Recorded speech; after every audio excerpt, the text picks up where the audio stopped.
takeoff. Press 7. 80 knots. Check. À prendre de temps au bonsoir de Tango 3, niveau 0 est gauche et attendez. Et à bonsoir de... Oh, c'est bon, de attends, à France, en 2 ans. Good morning, ladies and gentlemen. You're all very welcome to route your flight door 84 to London Heathrow.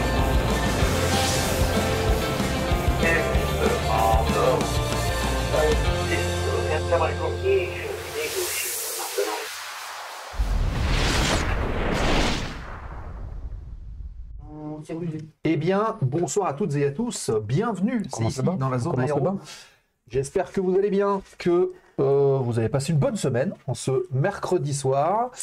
Salut Fabien, salut Skyflyer Aviation, bonsoir Nico1900X. Bonsoir Acer. Ah bah non, Acer c'est l'écran.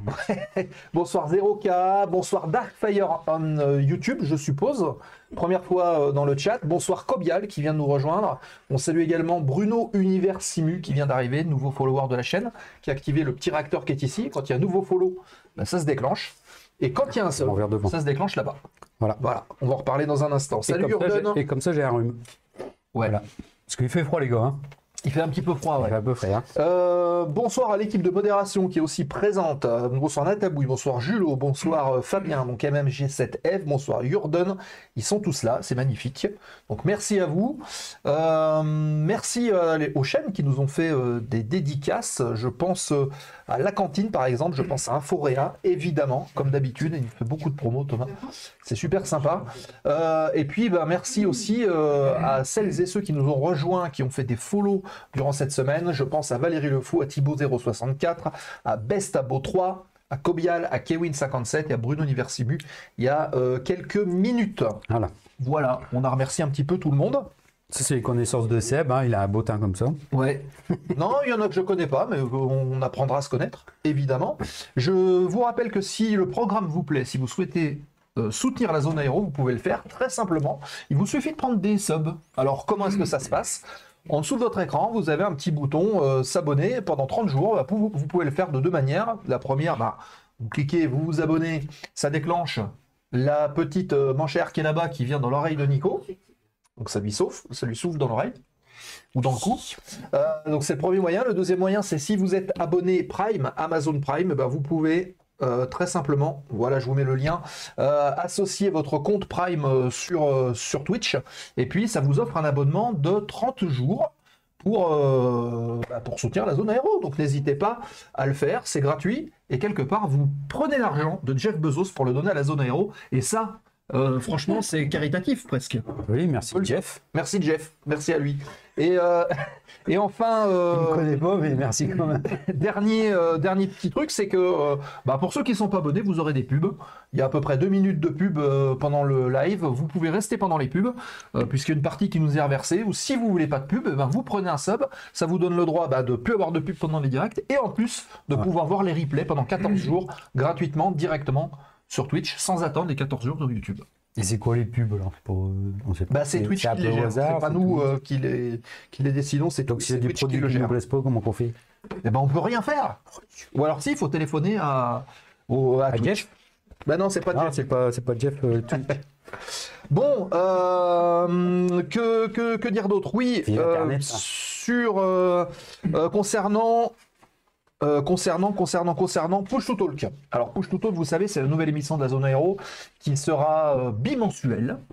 Elle aura lieu les dimanches entre 19h et 21h avec des chroniqueurs. On est en train de mettre au point un petit peu la formule. On a d'ailleurs reçu un certain nombre de chroniqueurs déjà jusqu'à présent. Quelques personnes là, très intéressant. Ouais, ça promet du bon. Différentes expériences, hein, donc c'est ça qui est bien. Ouais, c'est ça, ça va être super varié. On en a eu lundi, on en a eu mardi, on en a demain, on a une grosse salve demain, et on en a aussi vendredi. Donc une fois que on aura vu tout le monde et qu'on aura notre pool de chroniqueurs de la zone aéro qui viendront régulièrement, on lancera officiellement la première de la zone aéro. Quand ? De Push to Talk. De Push to Talk, le 2 décembre.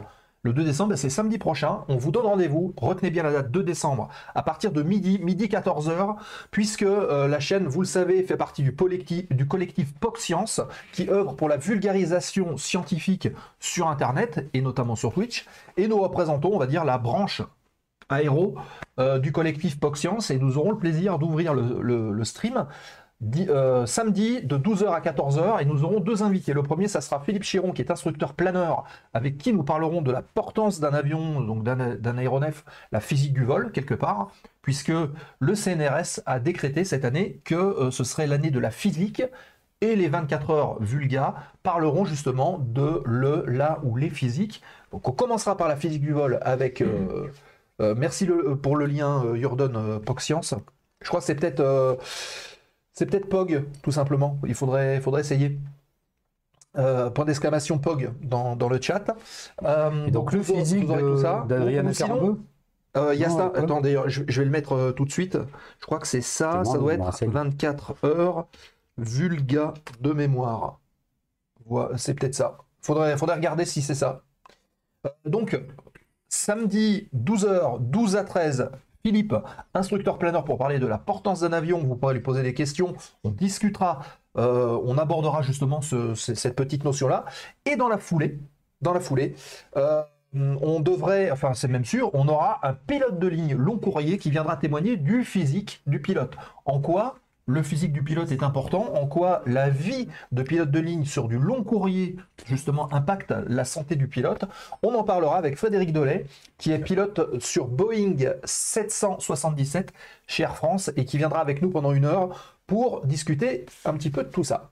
Pas d'abonnement gratuit avec Prime, j'ai affilié Twitch, mais rien sur cette émission. Alors Nico03, tu dois avoir un abonnement Prime par mois offert. Si tu l'as mis sur une autre chaîne, tu n'en as pas 2 en fait. Il y en a un seul. Donc tu le mets et ça active ton abonnement Prime sur 30 jours sur la chaîne que tu choisis. Voilà. C'est peut-être que tu l'as mis déjà chez quelqu'un d'autre si tu ne le vois pas. Et bienvenue Bruno Univers Simu. Bon, bah écoute, on a fait le tour. Je vais en parler un peu, tiens. Donc, POC Science, n'oubliez pas, c'est samedi prochain, 12h-14h pour l'ouverture. On sera avec Nico sur le nouveau décor de Push to Talk. Et puis, 15 jours après, ce seront en fait les émissions classiques. Voilà. Bon, on dépose tout de suite le... Alors, il y a qui aujourd'hui? Parce que c'est encore... Ah, tiens, regarde, il y a un sub. Allô? Oui. Et ben c'est Nico03 qui vient de s'abonner avec Prime, donc ça a bien fonctionné. Bravo, merci Nico03 pour le Prime. C'est toi, ben voilà, tu viens d'activer la manche air de la zone aéro. Merci beaucoup pour le Nico. Allez, c'est parti, on dépose tout de suite le plan de vol. Pas de vol.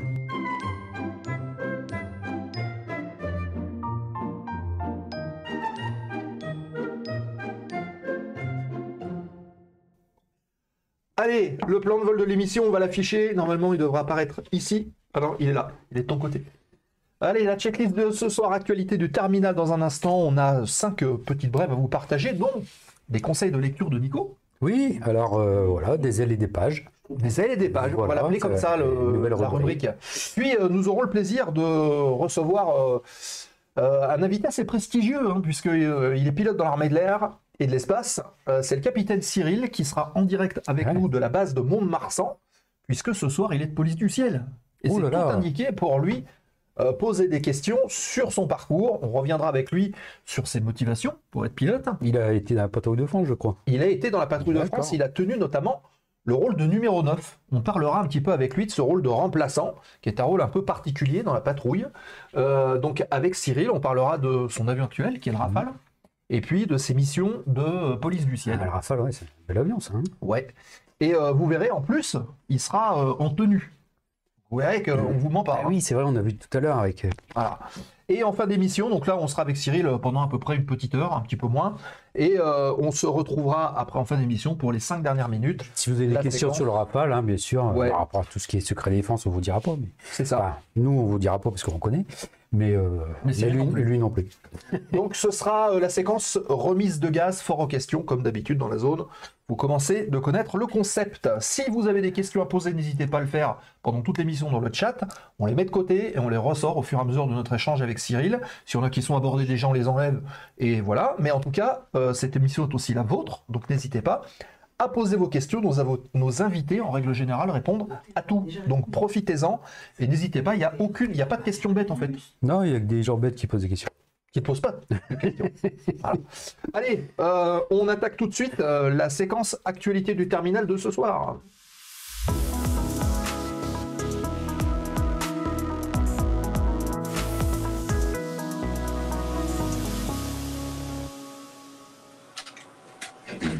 Et on est parti pour la séquence actualité du terminal de ce soir. Et on va parler... alors attendez, hop, on ne bouge pas. Tac, voilà. On va parler d'un bouquin. Alors oui, voilà, donc dans la rubrique, la nouvelle rubrique que j'ai commencée il y a quelques semaines déjà avec un livre sur Marseille, Hans-Joachim Marseille. Et ben je continue là dans des ailes et des pages. Alors ce livre c'est Dieu est mon copilote du colonel Robert Lee Scott. Ouais. Alors, si vous aimez l'aviation, si vous aimez ah ouais, la caméra est là. Si vous aimez donc l'aviation, si vous aimez l'aviation de guerre, un peu comme Klosterman, tout ça. Si vous aimez l'aventure, les aventuriers, si et les passionnés, parce que alors là, ça a passionné, parce que donc pilote de chasse, hein, il a été pilote de chasse. Mais je vais vous résumer vite fait son parcours, et vous irez voir dans le livre. Il faut vraiment le lire. Tiens, je vais te mettre sur la caméra là-bas, comme ça tu peux les voir. Oui, mais je me vois pas là. Ah, tu le vois pas là? Ok, d'accord. Bon, on va s'en mettre comme ça alors. Donc ce monsieur, en fait, Robert Lee Scott, il a commencé sa carrière de pilote très jeune. Alors, on a reçu des pilotes ici qui ont commencé leur carrière très tard, en fait. Ils n'avaient, on va dire, étant gamin, ils n'avaient pas de passion particulière, d'intérêt particulier pour l'aviation. Et il y en a certains qui ont un intérêt particulier pour l'aviation depuis le très jeune âge, quoi. Donc, et lui, ça a commencé vers 5 ans. Il y a eu des avions, donc comme il a fait la guerre, donc il est né en 1920, donc il a fait la guerre. Enfin, il est né en 1920, donc à 5 ans, il y a vu des avions, tout ça, ça l'a intéressé. Et alors, ce monsieur, il a commencé à faire de l'aviation à 12 ans. Ah oui. Voilà, donc à 12 ans, alors je ne vais pas vous spoiler, hein, mais bon, à 12 ans, il rachète aux enchères un Curtiss Jenny. Un Curtiss Jenny, c'était un avion d'entraînement américain de la Première Guerre mondiale. Hein. Donc après la Première Guerre mondiale, en fait, les Curtiss, ils étaient balancés par l'armée, ils n'en avaient plus besoin. Ils n'avaient plus autant besoin, donc du coup, c'était vendu à pas cher. Et c'est comme ça que sont nés aussi les Barnstormers dans les années 20, dans les années 30. Ouais. Les gens qui marchent sur les ailes, tout ça, les meetings aériens, donc... Les pilotes de guerre américains, donc, après la guerre, ils ne savaient plus quoi faire. Ils voulaient continuer à piloter, donc ils s'achetaient un Curtiss Jenny à pas cher et ils se baladaient dans les villes, comme ça, comme on voit la Kermesse des Aigles avec Robert Redford dans le film. Bref. Donc lui, il a 12 ans, il s'en va de chez lui et puis il va aux enchères et il achète un Curtiss Jenny. Alors je vous détaille pas, comme j'ai dit, hein, vous lirez, parce qu'il a fait ça en cachette de ses parents. Et puis voilà, donc après, finalement, il s'engage dans l'armée, hein, il fait West Point, il devient officier, il est instructeur. Après, pendant l'entre-deux-guerres, il y a le service postal en fait qui se développe aux États-Unis, donc il distribue le courrier en avion. Et puis, la guerre éclate. Mais malheureusement, il a 33 ans, il est un peu trop vieux pour être envoyé à la guerre, et c'est un truc qui lui plairait en fait d'aller se battre. Ouais. Pour défendre son pays. S'engager. Et donc, il essaye d'y aller quand même, et en fait, il fait croire qu'il a 1000 heures de vol sur Bombardier. D'accord. Alors que non. Oui. Et comme ça, il est embauché comme pilote de Bombardier, et puis il est envoyé donc en Birmanie, parce qu'il y avait le projet d'aller bombarder le Japon. Donc, il est envoyé en Birmanie, à la tête de B-17, et donc il passe par l'Amérique du Sud, l'Afrique, pour aller jusqu'en Birmanie. Okay. De là, après, il fait du transport là-bas, du transport de marchandises, tout ça, pour aider les Chinois, etc. Mais comme il veut se battre contre les Japonais, il arrive à se procurer un P-40, et il fera partie des tigres volants sur son P-40. Et alors, il y aura un surnom. P-40, tu vois. Ouais. Alors, c'est pas, il n'est pas aux couleurs américaines, mais... P-40, voilà, P-40 c'est cet avion-là. Hein. C'est les tigres volants, ça. Hein. Donc, avec les cocardes chinoises, au début. Parce qu'à l'époque, les Américains n'étaient pas en guerre contre le Japon, c'était les Chinois. Et en fait, on l'appelle, il a un surnom, le One Man Air Force. One Man Air Force, parce que en fait, il faisait croire aux Japonais qu'il était à lui tout seul une escadrille. Et comment il faisait? Bah, en fait, il allait attaquer les Japonais, il revenait sur son terrain, il peignait la casserole d'hélice dans une autre couleur et il retournait attaquer les Japonais. Ouais. Donc les Japonais, pour eux, c'était pas le même avion, donc du coup, ils étaient plusieurs. Ah oui, d'accord. Alors que c'était le même bonhomme, quoi. Enfin bref. Ok. Donc voilà, donc il finit la guerre avec 13 victoires, mais avec une vie, une aventure énorme. Il y a eu un film qui a été produit en 1945, qui s'appelle Dieu est mon copilote, God is my copilot. Et en français, le titre français, c'est Bombe sur Hong Kong. Donc voilà, je vous engage très fortement à lire ce livre. Ça n'a rien à voir avec religieux, tout ça. Dieu Voilà. Et mon copilote, c'est recommandé par Nico. Voilà, c'est vraiment une très belle aventure. Et puis il y a des images. Alors c'est ça aussi joué. Je donne un défi en fait aux simulateurs, à ceux qui font du simulateur. Oui. De retracer, de refaire les vols de Robert Lee Scott, en fait. En simu. En simu. Et vous partagez les vidéos. Voilà. Faites des photos, voilà. Donc, et partagez-les dans le Discord. Dans le Discord, voilà. Donc vous partez en B-17 des États-Unis, hein, vous descendez sur... Vous traversez l'Atlantique, le FIT, donc le B-17. Oui, mais c'est mieux en B-17, faire comme dans le livre. Puis après, sur P-40, et puis l'Himalaya, ils survolent l'Himalaya et tout. Enfin bref. Voilà, en lisant ce livre, vous aurez des belles images de voyage. Voilà, donc Dieu est mon copilote, c'est le conseil de ce soir. Allez, on continue avec une grève Air France. À Orly. Vous vous souvenez, on en avait déjà parlé dans la zone aéro, les syndicats représentant les salariés d'Air France ont appelé donc à la grève pour protester contre un projet de retrait de la compagnie de la base de Paris-Orly. Vous vous souvenez, on l'avait abordé. J'allais dire encore, mais bon, c'est quand même pas les SNCF. Hein, non. Pour rappel, la direction souhaite que 600 des salariés de la base sud à travailler donc sur l'aéroport de Roissy-Charles de Gaulle.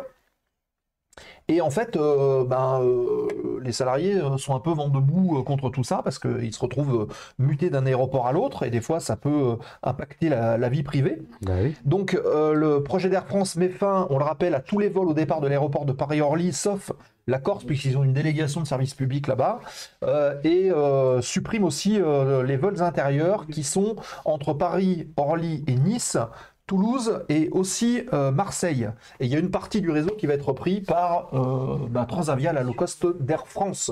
Voilà, donc la grève a eu lieu. C'était hier, je crois. Donc, si vous avez eu des ralentissements, ce genre de choses, c'était à cause de ça. Voilà, et on continue avec un petit anniversaire de 10 000 heures de vol. Ça s'est passé sur la base aérienne d'Évreux pour le C-130 Hercule, donc le C-130J, puisque lundi, la base aérienne 105 d'Évreux a célébré les 10 000 heures de vol du C-130J de l'escadron binational Air Transport Squadron. Alors c'est un escadron un peu particulier puisqu'il est franco-allemand. Donc l'occasion pour les personnels français et allemands de célébrer cet escadron de transport tactique unique et son avion emblématique qui est le C-130 Hercule. Alors il y a eu tout un tas de festivités, il y a eu des visites qui ont été organisées à l'intérieur du training center, et puis à l'issue il y a une livrée spéciale qui a été dévoilée, qui a été signée par Régis Roca. Vous savez, hein, c'est lui qui peint un petit peu en ce moment tous les avions emblématiques, les livrées spéciales de l'armée de l'air et de l'espace, et vous voyez la dérive du C-130 qui a été redécorée par Régis Roca, et ça a été présenté donc lundi. Tu vois, on dirait un indicateur d'altimètre. Oui, c'est ça, ou une rose des vents, quelque chose comme ça. Une rose des vents, et puis... Oui, enfin avec l'altimètre en dessous. Avec l'altimètre pour les 10 000 heures. Donc cette livrée a été en plus complétée d'une maquette d'un C-130J et inaugurée en présence de Dania Trent, qui est une représentante de Lockheed Martin, qui est la société qui a construit les C-130. Donc on rappelle que le C-130 c'est un avion de transport tactique, turbopropulseur à court et moyen rayon d'action. Ils sont arrivés en 2021 sur la base d'Orléans d'abord, et ensuite ils ont été transférés sur la BA-105 d'Évreux, et donc le bataillon franco-allemand dont on vient de parler. L'avantage, une soute modulable qui permet de transporter du fret, des passagers, des deux. Ça ressemble à un gros transal quadrimoteur. C'est ça. Voilà. Et donc qui rend cet avion assez polyvalent, et qui viennent donc de fêter leurs 10 000 heures de vol. C'était à remarquer quand même. C'est pas un avion tout jeune déjà de conception. Non. Ensuite, on va parler des perturbations qui sont à prévoir pendant les Jeux Olympiques de Paris. C'est tombé aujourd'hui, c'est une belle pagaie en perspective au plein cœur de l'été prochain pendant les Jeux Olympiques. Le trafic de la totalité des aéroports qui desservent Paris, donc on parle de Roissy-Charles de Gaulle, d'Orly, du Bourget, de Beauvais, sera interrompu pendant la cérémonie d'ouverture des Jeux Olympiques le vendredi 26 juillet 2024. Alors la DGAC va devoir fermer l'espace aérien francilien entre 19h et minuit, ce qui représente quand même une tranche horaire un peu importante, pour des raisons de sécurité. Donc il y a une zone d'interdiction temporaire, donc ça c'est la DGAC qui le précise, zone d'interdiction temporaire stricte d'un rayon de 150 km et sans limite d'altitude qui va être mise en place autour de Paris. Bah, tiens, on pourra en parler avec Cyril ça tout à l'heure. ZIT. Ouais. A annoncé donc la DGAC, seuls des vols de service d'urgence, des vols qui peuvent bénéficier à titre exceptionnel d'une dérogation accordée par l'armée de l'air et de l'espace pourront circuler. Les usagers habituels, donc les compagnies aériennes, les professionnels, les particuliers, sont invités à reporter leurs activités ou à contourner cette zone pendant toute la période concernée, précise la DGAC, qui ajoute que des régulations vont être mises en œuvre dès 17h le 26 juillet. Seront particulièrement touchés les vols long courriers à destination de l'Asie, du Moyen-Orient, de l'Amérique du Sud, de l'Afrique du Sud et de l'océan Indien, avec au mieux d'importantes modifications d'horaire à prévoir. Quant aux franciliens qui voudront participer au salon aéronautique de Farnborough, qui aura lieu d'ailleurs les 22 et 26 juillet, il vaudra mieux préférer d'y aller en train plutôt qu'en avion, sinon ça risque d'être compliqué. Avec le tunnel sous la Manche, ça va. Ouais. Voilà, donc oui, effectivement, vous avez l'info en perspective. Ils avaient fait ça une fois dans le Nord, il y avait la reine d'Angleterre qui était venue à Arras, là, et puis pour les commémorations de la Première Guerre mondiale, ils avaient fait une ZIT. Voilà, donc, qu'est-ce qui se passe quand on rentre dans une ZIT alors qu'on n'est pas autorisé? On posera la question. Allez, dernière petite séquence, on va faire un petit peu d'histoire. Hop, et je vais revenir, là on voit, alors attendez, bougez pas. Toc, je vais faire ça et je vais venir ici. Voilà, c'est ce monsieur. Le 29 novembre, jeudi 29 novembre 1923, c'est Raoul Pateras Pescara de Castelluccio qui investit le champ de manœuvre de d'Issy-les-Moulineaux, côté de Paris. Ouais. C'est un ingénieur d'origine d'Argentine qui veut s'adonner à quelques expérimentations dans le ciel, notamment en prenant place à bord d'un hélicoptère, un prototype d'hélicoptère. Donc il y a des essais qui vont se révéler très prometteurs, et la presse va en faire écho évidemment. Et pour cause, dans la catégorie des hélicoptères, l'aviateur va signer rien de moins qu'un record de durée dans la matinée de ce 29 novembre 1923. Il va voler durant, tenez-vous bien, 5 minutes 44 secondes, 1/5, lors d'une de ses sorties aériennes. Donc c'est un record, c'est une performance réalisée sous le regard de commissaires qui appartiennent à l'Aéroclub de France. Alors ce record est loin d'être comparable à ceux qui ont été enregistrés par d'autres pilotes avec des aéroplanes, donc des avions plus classiques. 1923, c'était déjà bien développé, l'aéroplane. Mais pas l'hélico. Et c'est tout de même une avancée pour Raoul Patera Pescara de Castelluccio. Alors à noter que lors de cette journée du 29 novembre 1923, l'ingénieur qui a pris donc son envol avec son appareil a volé à 5 reprises avec des vols qui allaient d'une hauteur de 80 cm à une hauteur maximum de 2 mètres. Disons. Voilà, mais c'était le gars. C'était les premiers, c'était les pionniers. Les premiers, oui. Même les aviateurs avec des aéroplanes, comme on disait à l'époque, ils sont passés par là. Clément Ader, il a fait 70 cm sur 50 mètres de long. Ouais. Et ça fait 100 ans, du coup. Et là, ça fait 100 ans. Puisque c'était en 1923. Donc c'est le centenaire. Voilà. Eh bien écoutez... Alors je vais faire un petit peu parce que c'est Breguet qui a inventé l'hélicoptère en fait. Breguet Richer. C'est ça. Un petit côté chevin. D'accord. Ok. Breguet Richer a on t'en tiendra par rigueur, mon cher. J'ai inventé l'hélicoptère. Allez, les amis, il est l'heure de retrouver notre invité, le capitaine Cyril, qui est avec nous depuis la permanence opérationnelle du côté du sud de la France. Ça rigole plus là. On va lancer le jingle Un expert à la radio. On retrouve donc Cyril, notre invité. N'hésitez pas à poser vos questions à Cyril. On les aborde toutes, sans aucune exception. Allez, c'est parti. Un expert à la radio, c'est maintenant.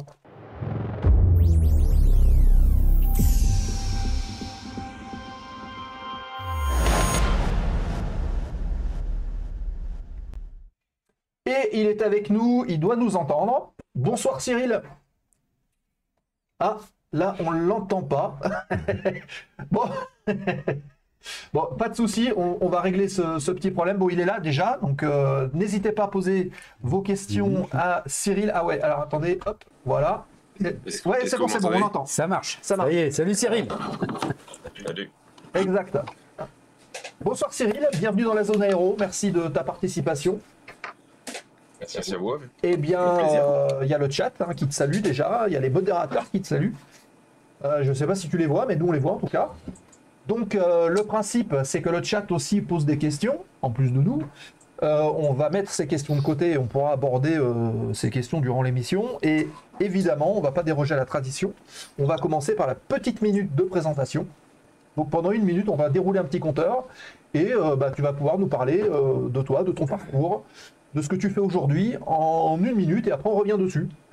Ok ? Ouais, bien sûr. Et ben c'est parti, on lance le chrono. Bonjour à tous, je suis le capitaine Cyril, je suis pilote de chasse à l'escadron de chasse 330 Lorraine à Mont-de-Marsan. Je suis actuellement à la permanence opérationnelle qui est la police du ciel. Je suis entré dans l'armée de l'air en 2003 via le cursus OPN, si certains connaissent. J'ai ensuite intégré l'escadron de chasse, le groupe de chasse, 1 de Cigogne à Dijon. Sur Mirage 2000-5, j'ai ensuite rejoint les rangs de l'escadron de chasse 591 Gascogne à Saint-Dizier sur Rafale, pour ensuite intégrer la patrouille de France pendant 6 ans. Unité que j'ai quittée il y a à peu près 2 ans pour rejoindre de nouveau la communauté des pilotes de Rafale à Mont-de-Marsan. Voilà. Et puis c'est déjà bien.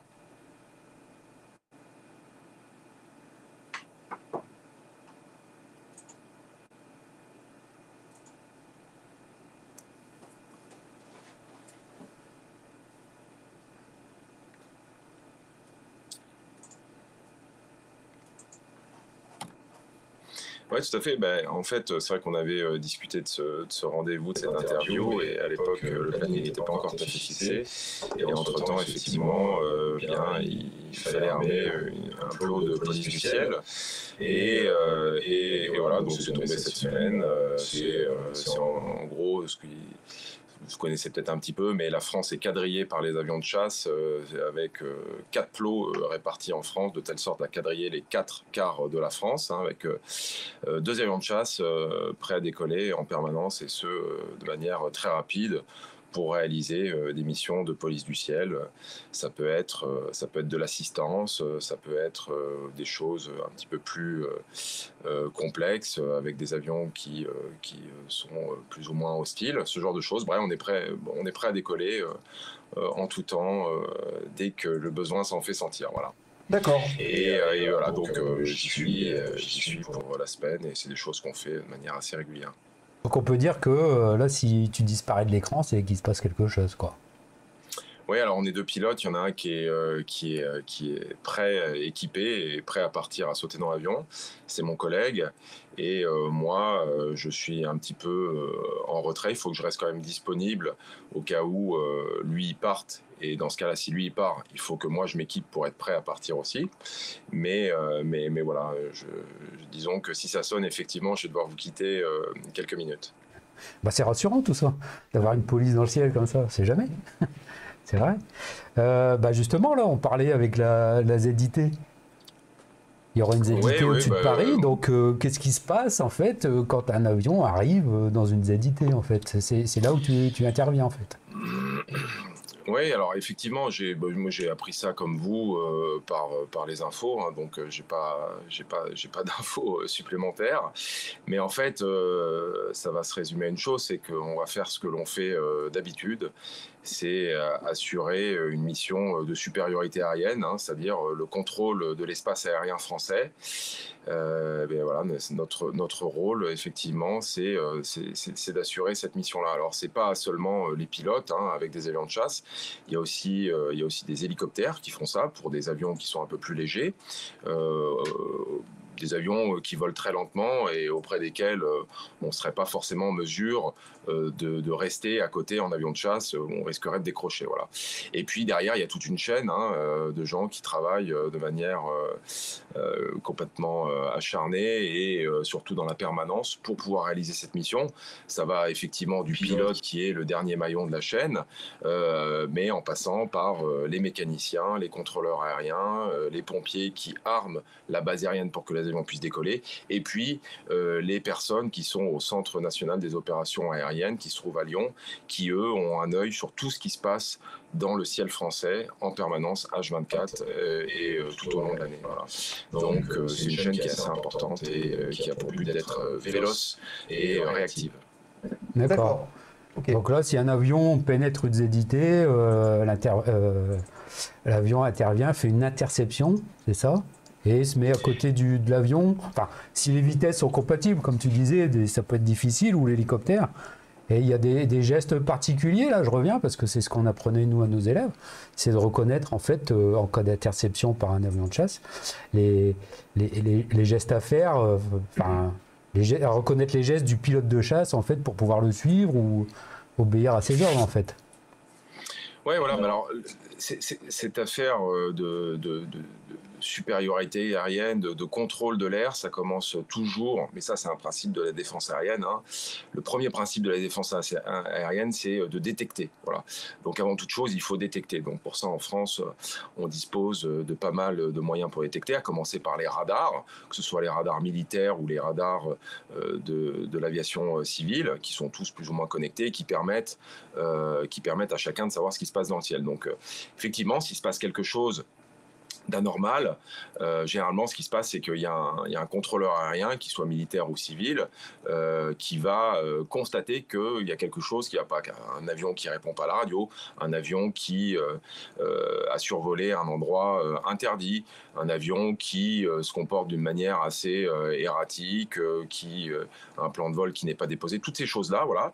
Et ça, c'est remonté directement au Centre national des opérations aériennes. Voilà. Donc dès qu'il y a un problème dans le ciel, qui que ce soit qui le constate, ça remonte au Centre national des opérations aériennes qui, lui, a la main sur tous ces moyens.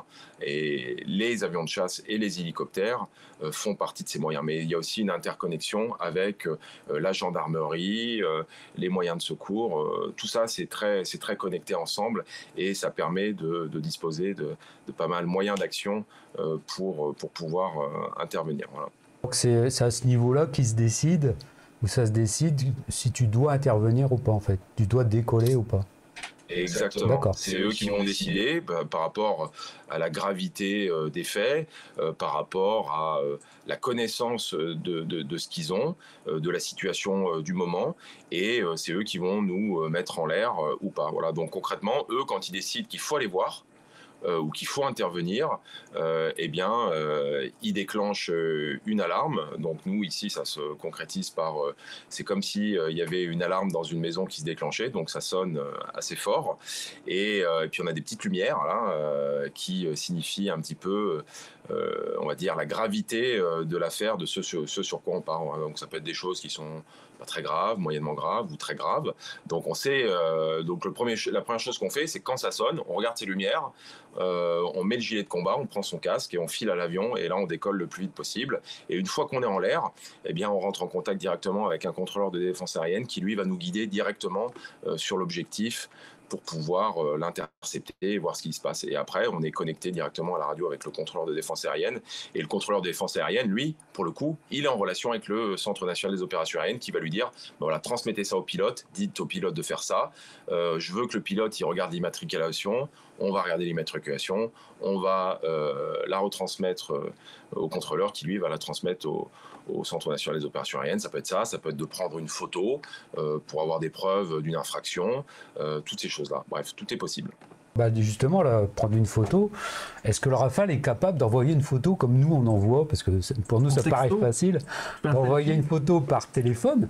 Est-ce que en interception, on peut envoyer des photos aussi comme ça, justement, pour aller plus vite dans le... Non, c'est pas... Non, pas du tout. Non, le pilote, lui, il va décrire ce qu'il voit. Hein. Donc, concrètement, je vous donne un exemple, mais si on arrive sur un avion de ligne, on va pas dire je vois un Boeing 737 de telle compagnie dans un premier temps. On va d'abord dire qu'on voit un avion de ligne qui est de telle couleur, qui a telle immatriculation, et puis effectivement, on finira par un Boeing 737 de telle compagnie, avec tel numéro de plan, enfin tel plan de vol, tant de personnes à bord qui vient, qui a telle destination et tel terrain de provenance. Voilà. Donc déjà, ça donne un peu la totalité des choses qu'il faut savoir. Et ensuite, effectivement, on a un appareil photo qu'on remet dans notre poche, on le sort, on se met à côté et puis on prend une photo. Donc pour ça, on s'entraîne dans nos missions d'entraînement à lâcher les commandes et puis prendre la photo en même temps. Et une fois qu'on est rentré, qu'on est posé, là, on connecte tout ça sur des ordinateurs pour les envoyer au Centre national des opérations aériennes. Donc ça va assez vite, hein, on rentre, on déload l'appareil photo, on met les photos en ligne et ils les ont quasiment dans les minutes qui suivent notre posée, quoi. D'accord, ok. Ben, très bien. On a déjà des questions qui arrivent dans le chat et on va en profiter aussi pour remercier Cobial et remercier Kewin57. Parce que ça souffle dans le coup là, tout à l'heure. Ils viennent d'activer la manche à air, donc ils ont pris 2 abonnements sur la chaîne, ça nous fait bien plaisir. Merci à eux. Première question de Cobial qui pose une question d'ordre pratique. Qu'est-ce qui se passe si le pilote d'astreinte tombe malade? Il doit y avoir des suppléants ou des remplaçants. Exactement. Exactement, il ne faut pas tomber malade. Voilà, c'est quelque chose qui se tient à deux. Donc, quand on est malade, alors il y a différents types de maladies entre guillemets. C'est pas vraiment comme ça qu'on dit, mais oui, on peut pas voler. On peut pas voler, par exemple, quand on est franchement enrhumé, que le Valsalva ne passe pas, ce genre de choses, parce que sinon on va se rendre inapte au vol médicalement parlant. Et puis après, il y a d'autres trucs qui font que on peut pas forcément voler, quoi. Voilà. Donc si on peut pas voler, eh bien il y a déclenchement d'une petite mission pour remplacer le pilote au plus vite, tout simplement. Voilà. Donc nous, par exemple, à Mont-de-Marsan, hein, on prend pas la police du ciel forcément à Mont-de-Marsan, on la prend sur d'autres bases aériennes, ça peut être dans le sud, dans le nord-est, dans le nord-ouest. Et eh bien le but, c'est d'envoyer le plus vite possible un pilote remplacer l'autre. Hein, voilà. Il n'y a pas de pilote d'astreinte chez eux Si, il y a toujours des gens qui peuvent être appelés au coup de sifflet pour remplacer. Ouais, tout à fait. Bon. Voilà. Ok. Autre petite question de Cobial. Du coup, vous avez un pistard. Donc, on va définir ce que c'est qu'un pistard avec vous tout le temps. Est-ce qu'il y a d'autres mécanos avec vous pendant la police du ciel? Oui, exactement. Alors, il faut être en mesure de pouvoir réparer et entretenir l'avion au quotidien. Donc, pour ça, on a besoin de toutes les spécialités de mécaniciens. Voilà, donc on a effectivement un pistard. Le pistard, c'est le mécanicien que l'on voit le plus dans le sens où c'est celui qui fait partir l'avion. Voilà, c'est celui qui va aider le pilote à s'attacher dans l'avion. C'est celui qui va faire les vérifications du quotidien. C'est celui qui va faire le tour avion avec le pilote et c'est celui qui va le faire partir. Une fois que les moteurs sont mis en route, par exemple, c'est celui qui va aller sous l'avion, vérifier qu'il n'y a pas de fuite hydraulique, ce genre de choses, s'assurer qu'il n'y a pas de problème juste avant que l'avion parte en vol. Voilà. Et puis après, il y a toutes les spécialités qui travaillent un petit peu dans l'ombre, qui elles vont plutôt se focaliser sur les réparations, pas du court terme, mais plutôt du moyen terme. Par exemple, eh bien, on a des spécialités comme les armuriers. Donc eux, c'est eux qui vont s'occuper de tout ce qui est armement de l'avion avec tout type d'armement, hein, que ce soit RR ou air-sol, ce genre de choses. Donc c'est eux qui vont monter les missiles, les bombes, qui vont armer l'avion avec qui vont armer le canon, par exemple. Hein. Il y a les gens qui vont être plutôt tagués sur le vecteur. Donc eux, ils vont se focaliser un peu plus sur la cellule, ce genre de choses. Il y a des motoristes. Il y a également des spécialités avioniques. Voilà, donc ça concerne tout ce qui va être le système, la radio, le radar, toutes ces choses-là. Voilà, bref, toutes ces spécialités-là sont autour de nous pour faire en sorte que si l'avion a un petit souci ou un petit ou gros souci d'ailleurs, ça puisse être réparé et fixé. Le but du jeu étant d'avoir toujours 2 avions prêts au départ. D'accord. Bon. Combien vous avez d'avions à disposition pour mener bien votre mission en règle générale, qui sont actives ou en tout cas prêts à partir? Vous voulez dire dans le cadre de la police du ciel ou ouais, oui. Pour 2 pilotes, il y a certainement des avions spares. Il y a 2 avions prêts, mais il y a peut-être des avions spares au cas où. Ouais, mais ça, les avions spares, donc pour la police du ciel, hein, c'est exactement la même chose que pour le pilote, c'est-à-dire que s'il y a un avion qui a un gros problème et qu'on ne peut pas le réparer sur place, eh ben effectivement, il y a toujours un avion qui est prêt à venir pour le remplacer. C'est exactement le même principe. Voilà. D'accord, ok. Il y a une petite réaction dans le chat de Ben Moll, qu'on salue, qui dit « Des collègues ont servi de plastron quelquefois et les pilotes ou leur hiérarchie ont transmis ensuite les photos aux intéressés. » C'est quoi le plastron en fait? Vous avez des entraînements particuliers que vous faites pour maintenir à jour toutes les compétences? Ouais, exactement. Exactement. Alors, il faut savoir déjà que la police du ciel, c'est une des missions complètement prioritaire de l'armée de l'air, hein, puisque c'est la défense du territoire, donc ça fait du sens tout ça. Et pour ça, il faut s'y entraîner. Voilà. Il faut s'y entraîner pour être performant en l'air. Comment est-ce qu'on est performant? Eh bien, effectivement, c'est en simulant au quotidien, régulièrement en tout cas, des missions, des scénarios auxquels on pourrait être confronté. Et je pense que la personne qui pose cette question fait référence aux avions légers, type des avions d'aéroclub, type des R400, qui peuvent être loués par l'armée de l'air et pilotés par des réservistes de l'armée de l'air. D'accord. Hein, donc ce sont des pilotes réservistes de l'armée de l'air qui volent sur des DR400 loués à des aéroclubs et qui vont venir jouer le rôle d'un pilote qui s'est perdu, d'un pilote qui a besoin d'assistance, d'un pilote qui a une panne sérieuse, d'un pilote qui se retrouve au-dessus des nuages et qui peut pas percer et qui a besoin d'assistance, ce genre de choses-là, voire des scénarios un petit peu plus compliqués où il y a un peu de délinquance, voilà, ce genre de choses. Voilà. D'accord. Ah oui, parce qu'il faut dire qu'il y a un peu de délinquance quand même chez certains pilotes. Des pénétrations de zones de centrales nucléaires, il y en a quelques-unes quand même. Donc, je sais pas, Cyril peut peut-être nous confirmer. Est-ce que tu as des anecdotes, par exemple, qui peuvent être marrantes à ce propos? Ouais, alors oui, non, c'est des choses qui arrivent effectivement. Alors c'est pas toujours des gens qui sont mal intentionnés, hein, c'est juste des gens. Bon, les centrales nucléaires, les zones interdites de survol, c'est quelque chose qui arrive régulièrement. Donc c'est des gens qui ont fait une erreur de navigation et qui sont tout simplement passés dans cette zone. Donc ça, c'est la majeure partie des cas lorsque ça arrive. Par contre, parfois, il peut arriver qu'il y ait des gens qui survolent ça avec des intentions qui sont pas forcément bonnes. Voilà, si ces sites ils sont interdits de survol, c'est parce que ce sont des sites qui sont sensibles. Voilà, et donc sans rentrer dans le détail, il n'y a pas à le survoler. Et donc voilà, des anecdotes. Oui, il y en a forcément une qui est récente qui me concerne, notamment le vol que j'ai fait en juin où j'ai intercepté un pilote qui à la base avait simplement survolé une centrale nucléaire, et donc on m'a fait décoller pour que j'aille voir un petit peu ce qu'il en était, l'intercepter, voilà. Et il s'avérait que quand je suis arrivé sur lui, c'était pas que ça, quoi, puisque quand je suis arrivé sur lui, il a jeté des paquets de drogue par la fenêtre. Voilà. Donc c'est quelqu'un qui faisait des convois pour transporter de la drogue d'un pays A vers un pays B. Et malheureusement pour lui, il a fait une erreur de navigation, ce qui a attiré un petit peu de suspicion sur son cas. Et voilà, je pense que quand il est arrivé, quand je suis arrivé sur lui, il a un petit peu paniqué, donc il a jeté ses paquets de drogue par la fenêtre. Voilà. C'est ça les drôles de trucs que j'ai vu tomber dans mon jardin en Ardèche. Voilà. C'est ça, c'est bizarre. Il a fait des cadeaux. C'est bizarre ces trucs-là. Bien, bonsoir à Justice ABD qui vient d'arriver. Bonsoir à Jump Seat, l'émission d'Aérobuzz avec Martin qui est là. Je voudrais revenir un peu sur ta présentation de tout à l'heure.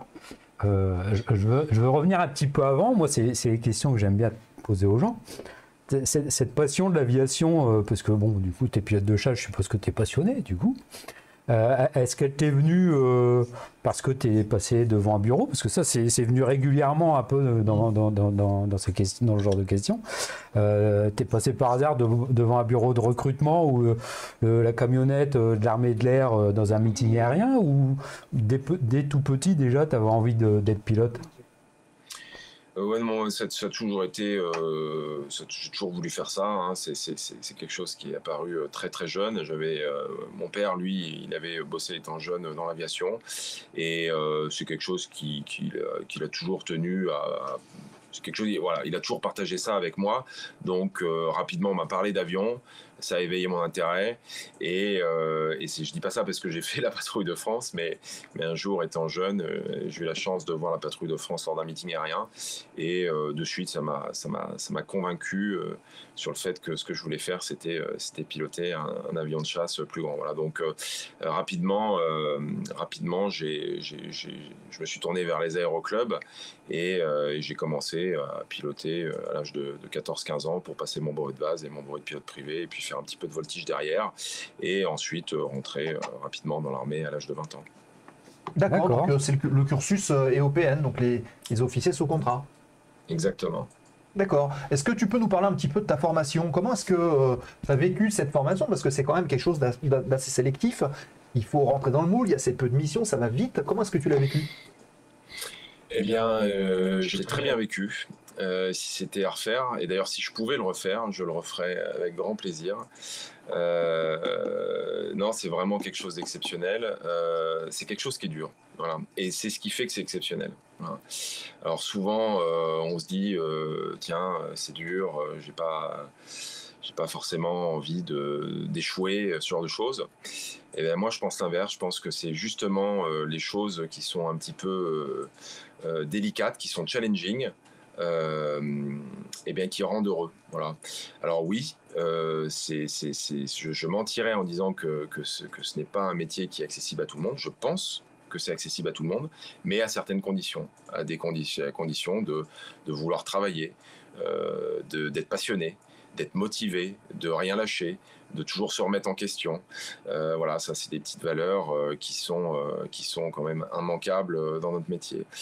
Et si on fait ça, eh bien on y arrive. Voilà. Donc c'est dur, mais c'est pas pour ça que c'est pas à la portée de tout le monde. Et c'est justement parce que c'est dur, que c'est difficile, que lorsqu'on y arrive à la fin, eh bien on regarde derrière, on se dit, eh ben voilà, ça c'est exceptionnel, ça c'est génial. Voilà. Moi je ne crois pas au bonheur dans la facilité, c'est très personnel. Et voilà. Donc oui, cette formation, elle est extraordinaire. On est jeune, on est passionné d'aviation, et puis d'un jour à l'autre, eh ben voilà, on se retrouve en tenue de pilote avec des gens expérimentés, et surtout entourés de copains qui ne sont que des gens qui sont motivés, qui aiment les avions, qui veulent faire la même chose. Voilà. Et donc on est payé pour être au quotidien avec ses potes et apprendre un métier qui est juste exceptionnel. Voilà. Donc moi, la formation, je l'ai très très bien vécue, comme d'ailleurs tous mes camarades que je revois encore aujourd'hui. Mais en tout cas, ouais, si ce que j'ai commencé il y a un peu plus de 20 ans, je pouvais le refaire, je le referais sans hésiter. Voilà. Alors, il va y avoir une vague de recrutement après ça. Hein. Ah bah ouais. Et le film Top Gun a lui tout seul. Hein. Et alors, donc du coup, comme tu avais vu la patrouille de France quand tu étais petit, du coup, le fait d'intégrer cette patrouille de France, ça a été un Graal pour toi ou... Alors un Graal, non, c'est pas une finalité dans notre métier. Notre métier, on est formé pour être pilote de combat, et voilà, ce que je fais aujourd'hui, c'est la finalité de ma formation. La patrouille de France, c'est une aparté dans la carrière d'un pilote de chasse. C'est absolument pas une fin en soi. Voilà. Maintenant, c'est une superbe aparté. Voilà. Moi, c'est sûr que le jour où on m'a dit, ben voilà, tu as été sélectionné pour rejoindre les rangs de la patrouille de France, eh bien, c'est sûr que c'est probablement un des plus beaux jours de ma vie, et la concrétisation, tout simplement, d'un rêve de gamin. Voilà. La patrouille de France, voilà, on va pas se mentir, c'est une expérience qui est unique. Je ne pense pas qu'on puisse vivre des choses aussi fortes et intenses qu'à la patrouille de France. Voilà. Donc c'est quelque chose qui est exceptionnel, mais c'est un métier qui est complètement différent de celui que je fais actuellement. Voilà. Alors oui, on est aux commandes d'un avion de l'armée de l'air, mais le métier n'est pas du tout le même, pour la bonne et simple raison que la mission n'est pas la même. Voilà. Le pilote de chasse, sa mission, elle est toute dite. Hein. C'est d'être capable d'être le bras armé de la France en opération et sur le territoire. Et la patrouille de France, là, pour le coup, la mission, c'est pas ça. La mission, c'est d'être un ambassadeur de l'armée de l'air, des armées plus généralement de la France, dans le ciel, avec le plus grand drapeau tricolore qu'on puisse avoir. Ouais, c'est le côté agréable un peu du métier de pilote de chasse, en fait. C'est voilà, c'est dur, c'est certainement dur d'intégrer et puis de rester à la patrouille de France. Mais voilà, c'est le petit côté un peu récréation du pilote de chasse, peut-être, où on déconnecte un peu avec. Je sais pas si on peut parler de récré quand même. Ouais, non, on peut pas. Non, mais c'est pas ça. C'est dur, mais je veux dire, il y a moins de contraintes d'ambiance de guerre, de ceci, cela. Ouais, tu vois ce que je veux dire je pense pas que tu aies des soirées, quand tu fais partie de la patrouille de France, je pense pas que tu aies des soirées comme ça d'astreinte où tu dois surveiller le ciel, quoi. Tu vois ce que je veux dire? Non, mais alors, il faut pas voir ça comme des contraintes. Hein. C'est-à-dire que quand je parle de plaisir, c'est-à-dire que là, au moment où je vous parle, moi, je ne me vois absolument pas faire autre chose que le métier que je fais actuellement. Voilà.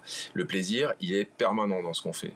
Il est permanent parce que c'est un métier qui est passion. On a la chance de voler sur des machines qui sont extraordinaires, avec des missions qu'on nous donne à faire qui sont complètement exaltantes. La remise en question, elle est quotidienne. Tous les jours, on monte au travail pour être entouré de ses potes, de ses frères d'armes, des gens avec qui c'est à la vie et à la mort, forcément, parce qu'on doit se faire confiance, à qui on dit, ben voilà, aujourd'hui, je te passe 4 rafales, le contexte c'est ça, en face tu as telle menace, et votre mission c'est de faire ça, allez-y, vous avez 3 heures pour réfléchir à ça, vous allez l'appliquer en vol, et ensuite vous revenez, vous le débriefez, et on voit ce qui a marché, ce qui n'a pas marché, et si c'est un succès ou pas un succès. Voilà. Et donc ça c'est hyper gratifiant, c'est très très intense, et le plaisir il est énorme. Donc c'est pas la même chose qu'à la patrouille de France. Voilà, faut pas croire que ce que je fais maintenant là, c'est une contrainte. Oui, c'est sûr que c'est pas des moments en famille, mais je veux dire, on est tous là pour servir notre pays, et j'estime que ce qu'on fait actuellement, on le fait du mieux qu'on peut. J'espère qu'on le fait bien, et en tout cas, on prend du plaisir à bien faire les choses. Voilà, à la patrouille de France, faut pas croire que c'est juste du plaisir. C'est énormément de contraintes aussi. Hein. On fait la patrouille de France. Moi, comme je vous l'ai dit, hein, c'est l'expérience ultime d'une vie. Oui, mais il y a des contraintes, voilà. Il y a des choses qu'on fait et qu'on n'a pas envie de faire. Parfois on est fatigué, on a fait 2 vols dans la journée, parfois plus, et puis le soir, il faut aller faire de la représentation quand on est complètement crevé, quand on a envie d'être un petit peu tranquille. Non, il y a une mission qui suit derrière, c'est une mission de représentation, et c'est bien normal. Il faut l'assurer, il faut aller au contact des gens, et puis faire ça, voilà. Donc oui, il n'y a pas que des bons côtés. Ce que je veux dire, c'est qu'il y a des contraintes dans tous les domaines. Il y a des contraintes, et il faut les accepter. Voilà. T'es resté 6 ans. C'est beaucoup, ou par rapport à la moyenne des pilotes qui restent dans la patrouille de France, 6 ans c'est beaucoup, non? Ouais, c'est plus que la moyenne, effectivement. Normalement, le cursus max à la patrouille de France prévoit 4 ans. Moi, j'ai fait 6 ans parce qu'on a dû geler à 2 reprises l'équipe. Pourquoi on a dû geler? On a dû la geler en 2017, c'est-à-dire que toute l'équipe est restée à son poste. Voilà, on a tous re-signé 1 an de plus parce qu'on devait faire la tournée aux États-Unis, et que la tournée, elle commençait tôt, elle commençait en mars, et on n'avait pas le temps de former les nouveaux pilotes. Voilà. D'accord. Voilà. Et ensuite, on a regelé une 2e fois en 2020 parce qu'il y avait le Covid, et qu'on n'avait pas fait en 2020, il n'y a eu quasiment aucun meeting. Ouais. Et la patrouille de France, c'est quand même avant tout une transmission d'une équipe à l'autre, et on ne pouvait pas laisser une équipe, en l'occurrence celle de 2020, attaquer 2021 sans avoir eu l'expérience des meetings aériens. Ok. D'accord. Alors, on a quelques questions qui sont dans votre chat. Il y en a 4 là pour l'instant. On va prendre la première. Il paraît qu'à la patrouille de France, les mécanos choisissent leur pilote en règle générale. Est-ce que vous vous entendez bien avec vos mécanos? Oui, c'est effectivement la particularité de la Patrouille de France. C'est une tradition, comme il y en a beaucoup à la Patrouille de France, et c'est très bien comme ça. C'est le mécanicien qui choisit son pilote. Voilà. Le mécanicien, il est complètement indissociable du pilote. Voilà. Il n'y a pas d'avion qui vole sans mécanicien. Donc, on va être très clair. Nos mécaniciens, nous, pilotes, on leur doit tout parce que c'est grâce à eux qu'on vole. Voilà. Donc, heureusement que oui, l'ambiance, elle est bonne, qu'il y a une belle connivence entre pilotes et mécanos parce qu'on leur doit bien ça, quoi. Et les mécanos, je sais pas, c'est une petite question comme ça entre deux. Les mécanos, ils tournent comme les pilotes aussi au sein de la Patrouille de France? Oui, c'est la même chose. D'accord. Voilà. Alors, ils sont sur des contrats qui sont un petit peu plus longs que le pilote, mais c'est le même principe. Eux aussi réalisent une sélection, hein, et donc c'est une cooptation, voilà, en quelque sorte, et intègrent la Patrouille de France et ont vocation à la quitter un jour aussi pour rejoindre, pourquoi pas, retourner en unité opérationnelle. D'accord. Ok. Autre petite question de Kevin57. Est-ce que vous avez d'autres passions à part l'aviation? On prend l'exemple par exemple des jeux vidéo ou autre chose? Ou du sport? Oui, oui, bah ça c'est un peu, comment dire, c'est un peu le domaine de l'intime, mais non, moi vous savez, enfin on est un peu comme tout le monde, quoi. On a tous nos petits hobbies à côté, le sport, la famille, non, ouais, voilà, mais on va dire que on vit un métier qui est assez intense, et quand on a mon âge, avec une famille, des enfants.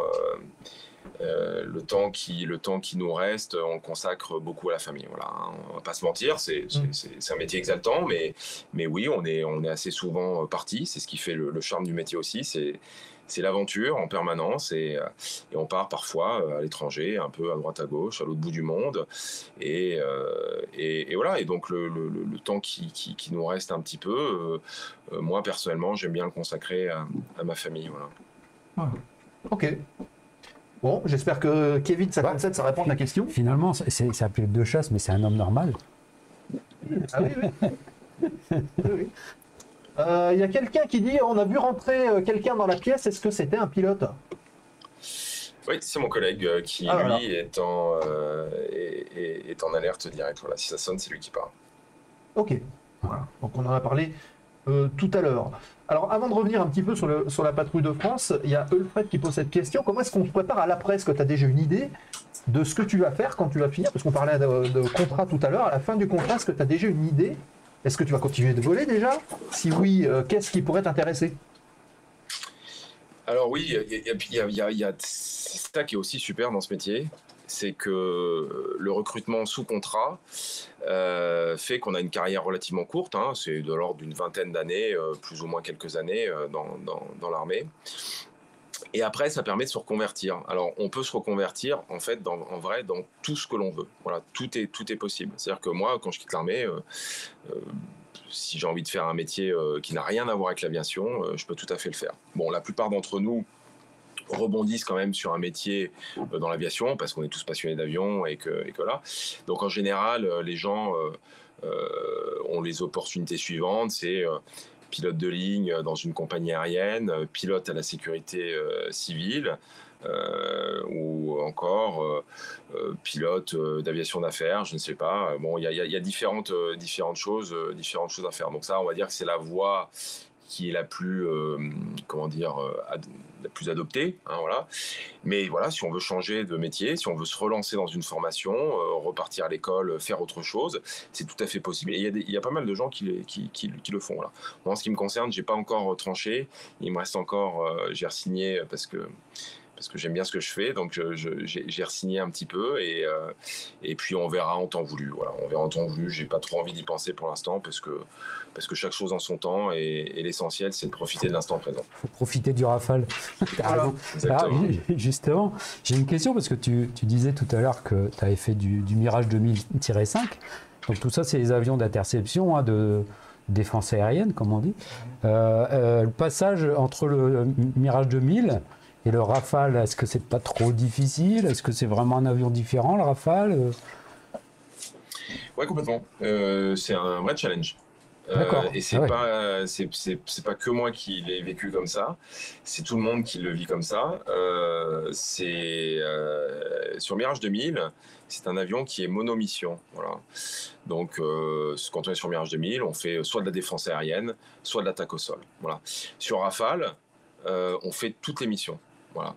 On fait de la défense aérienne, on fait du tir air-sol standard, on fait du tir air-sol avec des missiles de croisière, on fait de la reconnaissance, on fait de la police du ciel, pourquoi pas pour certains la mission nucléaire. Bref, le panel de missions est très varié, avec un panel d'armement qui est assez dense et ce sur une machine qui est quand même très très très évoluée. Hein, voilà. Donc déjà quand on arrive, la première chose, c'est qu'on apprend la machine. Et là, on prend une petite claque parce qu'il y a beaucoup de choses dans la machine. D'accord. Hein. C'est pas une machine qui peut faire beaucoup de choses. C'est une machine qui est sophistiquement parlant très évoluée. Voilà. Donc il y a beaucoup de choses à apprendre. Voilà. Et puis après, il y a tout le panel de missions à apprendre. Donc oui. On retourne à l'école, oui, on se re-challenge. Alors, on repart pas à zéro, bien sûr, hein, parce qu'on a une expérience de pilote de chasse sur un autre avion, mais néanmoins, il faut se challenger, il faut vraiment se remettre en question. Et c'est une très très belle remise en question. Voilà, elle n'est pas anodine celle-là. En fait, c'est un peu comme passer du Nokia de 2002 à l'iPhone, quoi. Ah, ouais, mais c'est nouvelle technologie, quoi.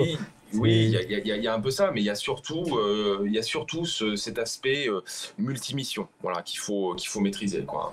L'avion, il donne des nouvelles possibilités aux pilotes avec certaines facilités par rapport à un avion de génération moindre, mais c'est pas cadeau parce qu'il y a beaucoup d'autres choses à apprendre, quoi, qu'on n'avait jamais vécu. Moi, avant d'arriver sur Rafale, je n'y connaissais rien au tir d'armement air-sol, je n'y connaissais rien à la reconnaissance, je n'y connaissais rien à la mission nucléaire. Donc tout ça, c'est des choses qu'il a fallu apprendre. Voilà. Donc c'est challenge, ouais.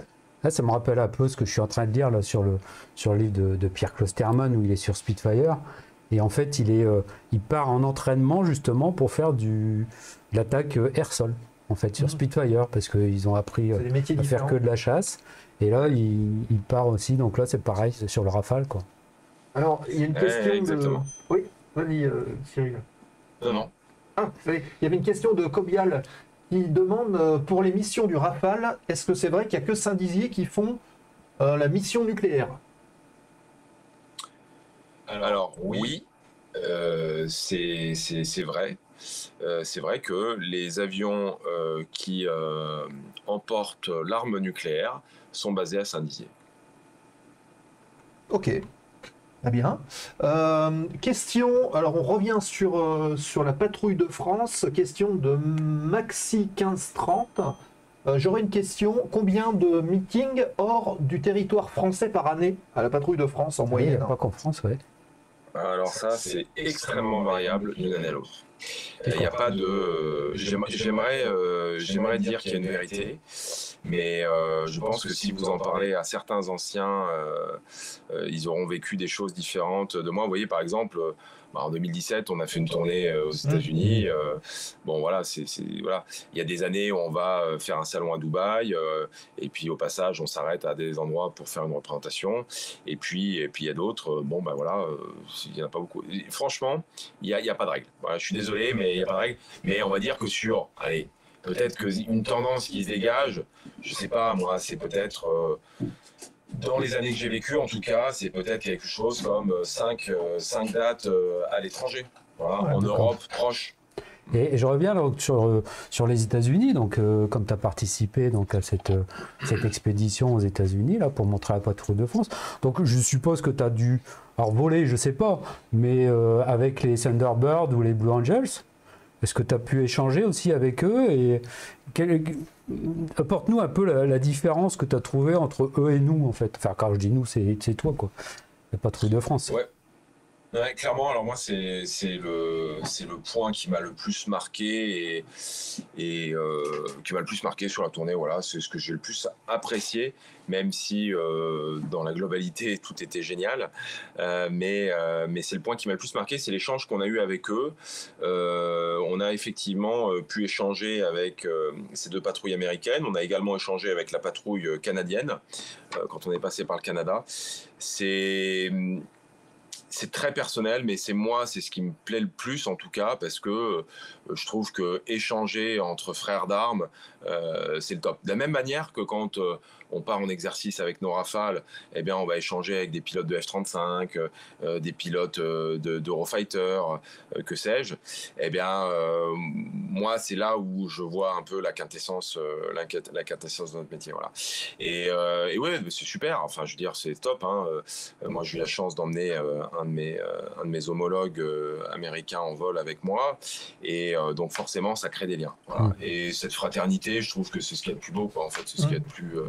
Il y a des grandes différences de procédure ou je sais pas de façon de faire parce que finalement, je vais dire le boulot c'est le même quoi, c'est des avions en patrouille. Donc il y a certainement des similitudes, de méthodes, non? Ouais, l'esprit est le même. D'accord. L'esprit est le même. Après, il y a qu'une seule chose qui nous différencie, c'est la culture. Voilà, c'est tout. C'est-à-dire que nous, on a on a une démo qui est, enfin, quand je dis nous, c'est la France, c'est parce que je suis plus à la patrouille de France. Mais la patrouille de France, elle a une démo qui ressemble à la France. Voilà, c'est du patriotisme avec notre beau drapeau bleu blanc rouge. C'est l'élégance à la française. Enfin, moi, en tout cas, c'est ça, c'est ce que ça m'évoque. Voilà, c'est de l'émotion. Voilà. Les patrouilles américaines, elles sont à l'image de leur pays, de la culture de leur pays. C'est moi quand je vois leurs démos, je vois la puissance des États-Unis, le fort patriotisme qui règne là-bas. Bref, c'est quelque chose qui est très prégnant dans leurs démos. Voilà, avec des avions qui ne lancent pas de fumigène de couleur, mais c'est blanc. Mais par contre, on a des avions qui sont des avions de chasse qui font énormément de bruit, donc on ressent vraiment cette puissance. Et c'est vraiment ce qui tranche avec notre patrouille de France. Parce que c'est vrai qu'aux États-Unis, les Blue Angels ou les Thunderbirds, ils volent sur des avions, je veux dire, des avions, pas, j'allais dire d'armes, ils ne sont pas armés, mais opérationnels, je veux dire, dans les escadrilles. La patrouille de France, c'est plutôt un avion d'entraînement, l'Alpha Jet. Est-ce que tu ne penses pas que ce serait bien aussi que la patrouille de France elle fasse Je vois venir. Elle fasse une patrouille aussi sur un vrai avion, Qui paye sans que ce soit péjoratif, mais un avion opérationnel, on va dire, ce serait peut-être un peu mieux, non? Alors, autant que j'en sache, à ce stade, il n'y a pas de solution pour mettre de la couleur sur des avions à réaction de type avion de chasse comme le Rafale, par exemple. Pourquoi? Parce que le principe du fumigène, c'est pas compliqué, c'est un produit, c'est de l'huile colorée que l'on envoie via un système directement sur les tuyères d'échappement. Voilà, donc dès qu'il sort du tuyau au contact des tuyères d'échappement, il brûle et donc le produit coloré, il se transforme en fumée bleue ou rouge. Voilà. Ça va parce que les tuyères d'échappement d'Alpha Jet, elles sont très chaudes, mais elles sont pas trop chaudes. Voilà. Donc de ce que j'en ai compris, c'est pas possible de faire ça sur un avion comme le Rafale, parce que la température d'échappement est beaucoup trop élevée et en fait elle brûle le produit, et ce qui sortirait ça serait juste marron, même si on met autant de rouge ou bleu qu'on veut dedans, ça serait moins beau. Voilà. Donc si vous voulez, ça enlève quand même un certain charme à la démo. C'est voilà, ne pas avoir de couleur, voilà. Et après, si vous voulez, en fait, il y a des avantages, des inconvénients dans chacun d'entre eux, mais Mais nous, en France, on a une patrouille de France. Quand elle passe, c'est des avions qui font pas trop de bruit. Voilà, on n'a pas des enfants qui se bouchent les oreilles dès que ça passe ou qui pleurent. C'est pas mal aussi. Et puis ça permet d'écouter un peu la musique, ça permet d'écouter les commentaires. Et puis c'est élégant et en vrai, ça n'enlève rien du tout au spectacle. Un avion d'armes, hein, c'est fait pour faire la guerre. Voilà.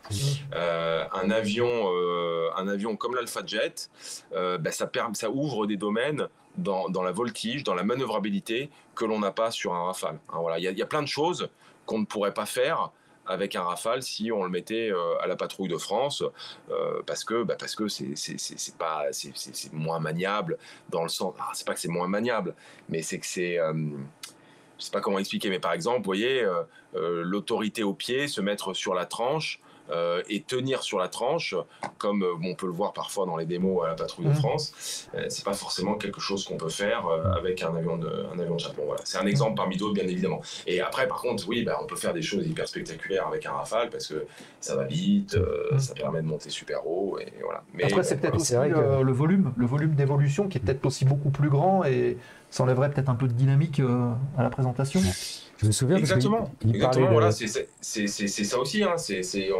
L'Alpha Jet, il tourne dans un mouchoir de poche et du coup, ça permet de garder une présence quasi permanente sur la scène, quoi. Hein. Donc je reviens sur tu disais le gamin là aux États-Unis là qui se bouche les oreilles, mais c'est vrai que une fois j'avais vu les Thunderbirds faire leur démonstration, donc il y en a quelques-uns qui s'amusent devant, donc on est occupé, et d'un seul coup il y en a un qui arrive de derrière, donc on ne l'entend pas, et c'est juste au moment où il passe vertical public, où là, comme il arrive à fond la caisse, il fait peur à tout le monde, quoi.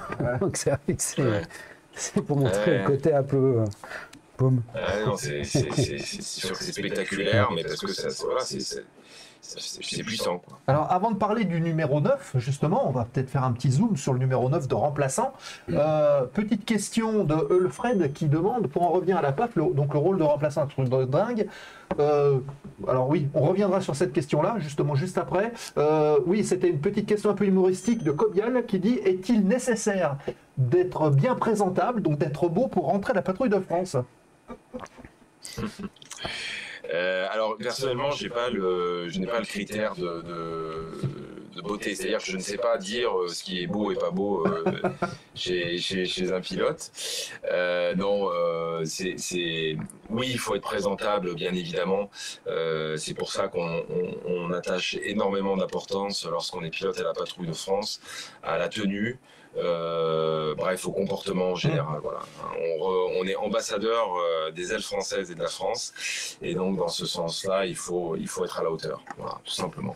Ah, c'est ça que là, en fait, j'avais écrit moi, et puis j'avais reçu une lettre de la patrouille de France qui disait merci de votre intérêt pour notre patrouille, mais nous sommes complets. Ah bon. Okay. Allez, on va rentrer donc dans le cœur du sujet. Pour en revenir donc à la patrouille de France, le rôle de remplaçant est un truc de dingue. Nous dit Ulfred, comment est-ce qu'on se prépare à tenir n'importe quel poste donc de la patrouille en meeting, sauf celui de leader? Parce que c'est ça finalement. Le numéro 9, c'est ça, en fait, comment est-ce qu'on devient déjà remplaçant à la PAF? On est choisi? Comment ça se passe? On postule? Alors, la première remarque, le poste de remplaçant est un truc de dingue. Oui, j'abonde dans ce sens. C'est un poste qui est complètement génial. Moi, c'est à mon avis, c'est le poste ultime dans la patrouille. Pourquoi ? Parce que en termes d'expérience, de pilotage, d'aéronautique, on peut pas faire mieux. Voilà, tout simplement. Alors, ça ne veut pas dire qu'on ne prend pas du plaisir sur les autres postes quand on est titulaire et qu'on fait ça pendant un an, le même poste pendant un an. Attention, c'est pas ce que je dis. On prend énormément de plaisir, c'est du challenge et la démo parfaite n'existe pas. Le pilote remplaçant, alors c'est une particularité de la patrouille de France. Voilà. À ma connaissance, mais je n'ai pas non plus la certitude là-dessus, mais en tout cas dans les patrouilles les plus connues, la patrouille de France est la seule à disposer d'un pilote remplaçant. Voilà. Alors, c'est pas un luxe. c'est vraiment pas un luxe parce que les petits soucis de la vie, on en a tous. Il y a des gens qui tombent malades, qui peuvent pas voler. Il y a des gens qui ont des soucis personnels ou des événements importants dans la vie. Et ça permet ponctuellement de libérer un pilote qui devrait faire face à un souci ou qui doit se libérer pour des raisons personnelles. Voilà. Donc c'est vraiment bien. C'est utile en tout cas. Voilà, c'est utile d'avoir ça. Et en fait, tous les ans, c'est mis en application. Voilà, il n'y a pas de personne n'y dérange. Tous les ans, le pilote remplaçant sert à quelque chose de manière opérationnelle. Voilà, donc ils ne s'entraînent pas pour rien, c'est ce que je veux dire. Et après, dans les faits, c'est hyper exaltant, quoi. C'est hyper exaltant, c'est-à-dire que le pilote remplaçant, oui, au coup de sifflet bref, il doit être capable de remplacer n'importe quel pilote sauf leader. Donc il doit connaître 7 postes. 7 postes. Ouais, c'est énorme. Moi, j'ai jamais fait quelque chose d'aussi difficile en termes de pilotage dans ma vie, donc c'est hyper exaltant. Voilà. Donc c'est impossible à terme d'être meilleur que le titulaire, hein, parce que lui, en moyenne, on va dire que quand il fait une quinzaine de fois la démo à sa place, nous, on l'a fait en tant que remplaçant une fois. Voilà. Ouais. Donc en gros, à son poste, on s'entraîne 15 fois moins que lui. Parce que le pilote remplaçant, il est aussi coach de l'équipe. C'est lui qui est au point central pendant les démonstrations aériennes officielles et qui va suivre avec attention, conseiller la patrouille vue du sol. Voilà. Donc c'est un peu le coach de l'équipe. Et donc avec le peu de vol qui lui reste, il faut qu'il s'entraîne régulièrement sur les 7 postes. Voilà. Donc c'est pas évident. Voilà. Ça t'est arrivé combien de fois de remplacer un pilote de la PAF ? Alors moi j'ai remplacé pendant les années Covid. Hein. J'étais remplaçant pendant les années Covid, donc autant vous dire que ça a bien servi. Ouais. Ok. Voilà.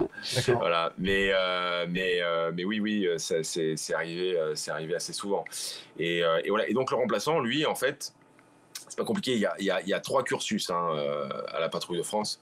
Alors en fait, en vrai, il y a 2 cursus. Il y a le charognard indirect qui eux ont vocation à devenir leader de la patrouille de France et donc c'est un poste de commandement hein, tout simplement. Et puis il y a les autres, il y a les 7 autres pilotes qui eux sont des pilotes issus du cursus EOPN qui ont vocation à prendre les postes d'intérieur, d'extérieur et de solo. Et la particularité, c'est que le pilote qui a fait solo qui fait le cursus solo finira en 4e année en tant que remplaçant. Voilà. Donc le pilote qui a été pris, qui fait intérieur, puis extérieur, puis une 2e fois extérieur, lui va faire 3 ans. Et le pilote qui est plutôt dans le cursus solo fait intérieur, second solo, 1er solo, anciennement leader solo, et remplaçant. Ok. Voilà. Vous avez la réponse. Et alors, c'est quoi aussi le rôle du remplaçant en dehors des vols ? Il y a des missions bien spécifiques qui lui sont attribuées. Tu parlais de coach, justement, alors, en quoi ça consiste ? Alors, le pilote remplaçant de la patrouille de France, c'est le pilote le plus expérimenté. Voilà, c'est le plus ancien dans l'équipe. Donc, il est là pour conseiller et veiller à ce que...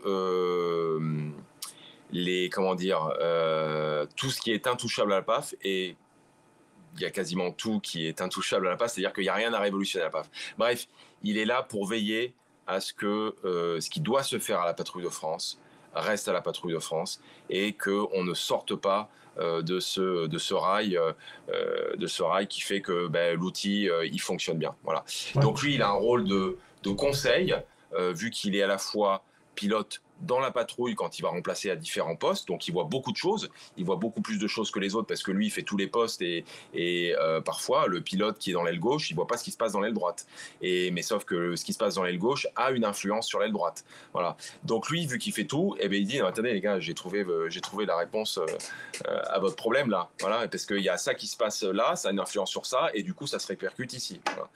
Et puis en plus de ça, vu qu'il fait les points centraux, hein, donc au sol, il a connaissance parfaite de la patrouille de France. Donc voilà. Donc c'est un peu en ça que, si vous voulez, ça fait de lui un coach parfait et un conseiller parfait pour le leader et l'ensemble des équipiers. Voilà. C'est lui qui a le plus de vécu, c'est lui qui sera le plus à même à conseiller tous ces gens-là.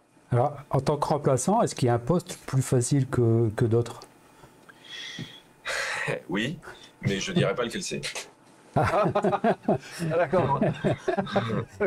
On botte en touche. Ok. Bonne question de. Mais nous, Maxi. on le sait du coup maintenant. Bonne question de Maxi. On a notre source. Qui nous dit, qui demande, question toute bête, on a parlé justement de remplaçant de toutes les postes sauf le leader, mais qui remplace le leader? Eh bien, si le leader, il peut pas voler, ben, la patrouille ne vole pas, tout simplement. Voilà, ça s'arrête là. Voilà. Ben voilà. Le leader C'est était un peu remplaçable, et c'est bien normal, si vous voulez, on s'entraîne pendant 6 mois, on s'entraîne, si vous voulez, un pilote qui est la patrouille de France, imaginons qu'il y ait 2 leaders, ok, eh bien, un leader, un pilote qui a été entraîné avec son leader pendant 6 mois, on change de leader, même si on a un super pilote qui est super aguerri à sa position, il va pas vivre les mêmes choses, hein, ça c'est sûr. Hein. Donc voilà. Non. Et puis du coup, l'esthétique sera pas le même. Hein, voilà. C'est bien de ça dont on parle en fait, hein, cette performance. Hein, c'est ça tout l'enjeu à la patrouille de France, c'est d'être performant. Pourquoi est-ce qu'on veut être performant? Parce que on veut offrir un spectacle qui soit à la hauteur de ce qu'est la France, hein, donc c'est un spectacle qui est irréprochable. Voilà. Ouais. Donc pour ça, il faut l'esthétique. Et pour avoir l'esthétique, il faut s'entraîner et il faut que chacun soit à sa place. Voilà. C'est qu'une histoire de place, de tenue de place, mais je ne parle pas que de tenue de place en vol. Hein, c'est le pilote, de manière générale, à la patrouille de France, son métier, c'est d'être en place. Et ça, c'est un peu sa philosophie de vie, quoi. Ah, voilà. Alors, chacun sa place. Chacun sa place et chacun sa. Et moutons sont bien gardés, comme on dit. Ok. Ouais, alors, excusez-moi, est-ce que ça vous dérange? Je fais une aparté technique. Ah, ouais. Là, on voit que on est immergé dans les autres. On n'entend plus là, par contre. Ah, je pense que ça a dû couper. Ouais, on a l'image un petit peu saccadée, mais on n'a plus le son. Alors. Ah oui, d'accord, oui. Ok, c'est pour rebrancher. Alors, attendez, on va retrouver Cyril dans un instant. Ce qu'on va faire tout de suite, c'est qu'on va tourner la dernière séquence de l'émission. Ouais.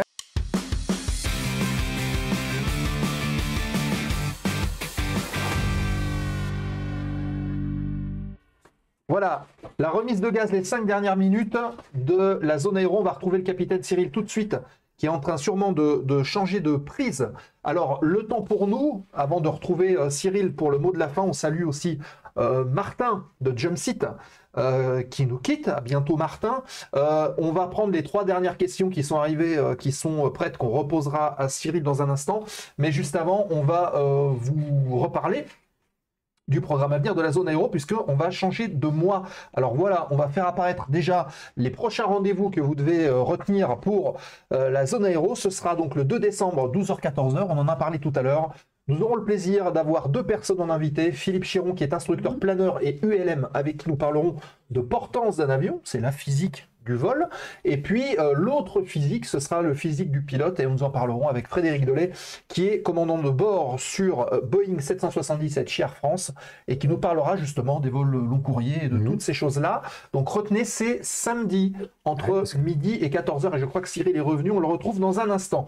Puis, on va se donner rendez-vous le mercredi 6 décembre à 20h30. Ah bah voilà, un truc aussi intéressant. On va passer à une échelle un petit peu plus petite. On va parler de modèles réduits, construire et faire voler des modèles réduits, avec Alain Petit, qui est ex-président d'un club d'aéromodélisme, le 6 décembre à 20h30. Donc retenez bien cette date, il viendra, il nous présentera peut-être 1 ou 2 modèles ici en studio. On parlera d'aéromodélisme. Pour les passionnés, retenez bien cette date, le 6 décembre. Affûtez votre couteau suisse, là, parce qu'on va tailler du balsa.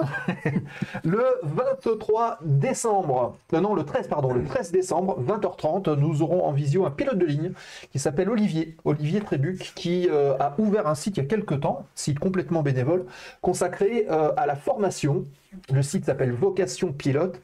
Si vous voulez aller y faire un tour, vous pourrez déjà voir un petit peu de quoi il s'agit. Ce sont des bons conseils donnés à tous les jeunes qui veulent démarrer, ou moins jeunes, qui veulent démarrer une formation. Il donne un avis un avis de spécialiste assez avisé sur les formations et puis par où lui il est passé. Et on parlera un petit peu de tout ça avec lui, avec Olivier. Donc 20h30 le 13 décembre. sur son site Vocation Pilote. Et puis, le dernier mercredi de décembre, ce sera le 20, retenez bien cette date, puisque nous aurons le plaisir de recevoir un lieutenant-colonel Dimitri, qui n'est autre que le directeur de l'EPNER à Istres, donc l'école du personnel navigant d'essai et de réception. On parlera de cette école un petit peu particulière qui forme des pilotes d'essai. Donc si vous avez des questions à poser à ce sujet-là, il faudra venir les poser à 20h30 le 20 décembre à Dimitri, qui sera en direct avec nous. C'est un beau programme qu'on vous prépare justement pour ce mois de décembre. Et on terminera en beauté. Et encore plein de choses à faire en janvier. Voilà, donc encore une fois, si vous voulez suivre un petit peu tout ça, n'hésitez pas à vous abonner à la chaîne de la Zone Aéro, que ce soit d'ailleurs sur Twitch ou sur YouTube. N'hésitez pas à le faire, n'hésitez pas aussi à suivre les replays et aussi les podcasts, puisque toutes les émissions sont disponibles en podcast. On remercie Julot qui s'en charge. Voilà, on retrouve tout de suite Cyril pour les dernières petites questions et puis pour le mot de la fin. Voilà, il est revenu. On a changé de place. Ouais, c'est vrai. Oui. On a changé de point de vue. Est-ce que vous m'entendez? Ouais, très bien. Parfait. Voilà. Alors, on va prendre les 3 dernières petites questions de cette zone aéro de ce soir. Alors, la première, Kevin, c'est ça, Kevin 57, au bout de 20 ans d'armée, alors on voit les petits galons, vous êtes que, entre guillemets, capitaine. Est-ce que c'est normal? Oui, c'est normal. C'est-à-dire que le cursus EOPN est un cursus d'officier sous contrat et on n'a pas vocation à être plus que capitaine. Voilà. Si on veut être plus gradé, il faut faire le cursus école de l'air, où là on a vocation à être plus gradé, mais à faire un cursus long dans l'armée et finir lieutenant-colonel, colonel, général. Mais la contrepartie de cela, c'est pas une contrepartie d'ailleurs, c'est la normalité des choses, c'est qu'effectivement, au bout d'un certain temps, on arrête de voler en escadron de combat et on a vocation à avoir une place de commandement dans les états-majors pour diriger l'armée de l'air, tout simplement. Voilà. D'accord. Donc, est-ce qu'on verra le général Cyril un de ces jours? Non. D'accord. Est-ce que tu as retrouvé ton même escadron après la patrouille de France? Oui. Non, c'était pas le même escadron. Moi, j'étais au 191 Gascogne. C'était un escadron de Rafale biplace dont la mission était une mission nucléaire. C'était à Saint-Lizier. Et à l'issue de la patrouille de France, j'ai souhaité effectivement rejoindre un escadron monoplace à Mont-de-Marsan. Non pas parce que je ne me plaisais pas sur biplace à Saint-Lizier, bien au contraire, c'était extraordinaire, mais c'était pour voir autre chose du Rafale. C'est-à-dire que c'est un autre aspect du Rafale dans le sens où on est un peu confronté à soi-même. Et ce qui m'intéressait surtout, c'est effectivement, avant de quitter l'armée, d'avoir une vision globale de ce que c'est que le métier de pilote de chasse sur Rafale. Voilà. D'accord. Ok. Voilà. Parfait. Alors, petite question de Cobial. On revient un petit peu sur la PAF. En meeting, il y a la fameuse musique de présentation de la patrouille de France. On ne parle pas de celle qui est donnée par le leader, vraiment la musique pendant les meetings, celle qui est diffusée pendant les meetings. Est-ce que ce sont des playlists perso? Est-ce que vous écoutez de la musique dans l'avion, comme ce qu'on a pu voir dans le film Les Chevaliers du Ciel? Non, on n'écoute pas de musique dans l'avion. C'est pas conseillé. Je dirais pas que c'est interdit parce que c'est écrit nulle part, mais bon, ça coule de source que dans un avion de chasse, on n'a pas vocation à écouter de la musique. Voilà. Donc on n'écoute pas de musique, c'est pas possible. On n'est pas dans règle de fer ici. Hein. C'est ça. Ouais, voilà, c'est ça. Mais c'est sympa de voir ça dans les films, hein, c'est cool. Ouais. Et en dehors de ça, ouais, la musique qui est passée, c'est un choix d'équipe. Voilà. Donc c'est les pilotes de l'équipe qui choisissent la musique et qui se mettent d'accord. Et c'est assez sympa d'ailleurs parce que les gens s'en rendent pas forcément compte pour la bonne et simple raison qu'ils le savent pas forcément. Mais la musique que vous allez entendre sur une démonstration, c'est un peu le thermomètre de l'équipe. Voilà, c'est-à-dire que en fait, elle reflète un peu l'équipe. Toutes les équipes sont différentes, hein, bien sûr, et les musiques du coup sont aussi un peu différentes. Voilà, donc ça reflète tout à fait ce qu'est l'équipe en elle-même. Faudra s'inquiéter, ouais, si c'est du Wagner ou André Rieu, quoi. Ouais, bah après, ça peut être un style. Tous les goûts sont la nature. Hein. Très belle intervention de Haim Goldie. Bonsoir. Est-il déjà arrivé qu'un pilote de Rafale Solo Display ait rejoint la patrouille de France? Merci pour les étoiles dans les yeux que vous nous mettez à autant de gens. Eh bien, merci pour ce compliment. Non, ce n'est pas arrivé. Voilà.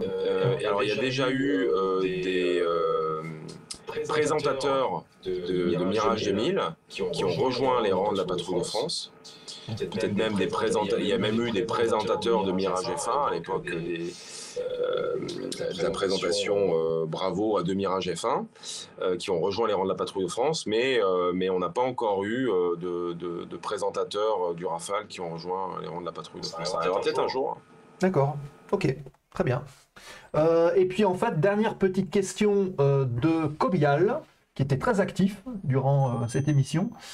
Il est tard quand même, vous êtes encore au travail. Est-ce que vous vous relayez toute la nuit en tenue ou est-ce que vous dormez un moment? Est-ce qu'il y a des pauses? Oui, tout à fait. On dort, effectivement. Il y a, à partir d'une certaine heure, et ça dépend de certains jours, hein, mais ça, c'est le Centre national des opérations aériennes qui, en fonction de l'activité aérienne globale en France, va nous mettre en régime d'alerte un peu moins soutenu. C'est-à-dire que là, le régime d'alerte que l'on tient actuellement, c'est un pilote qui est équipé et qui est prêt à sauter dans l'avion.